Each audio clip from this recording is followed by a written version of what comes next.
Please তুমি কি continue করতে চাচ্ছ, নাহলে তুমি আমার এখান থেকে প্লিজ করে যাও গিয়ে।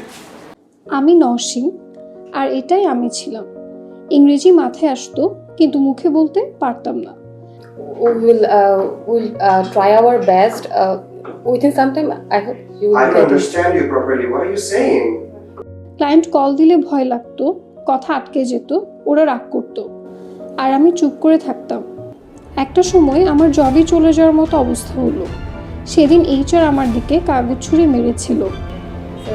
সো প্লিজ তুমি কি কন্টিনিউ করতে চাচ্ছ, নাহলে তুমি আমার এখান থেকে প্লিজ করে যাও গিয়ে।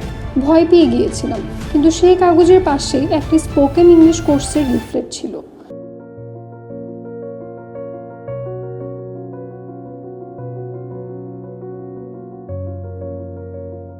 আমি যোগাযোগ করলাম এবং ক্লাস করলাম।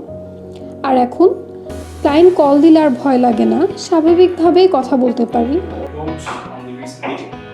Okay, sir. Surely we will send within some time. Your English is so good, right? Yeah, I have learned it from ESA Global. Client খুশি, কোম্পানি খুশি, আমিও খুশি। আমি পারলে তুমিও পারবে।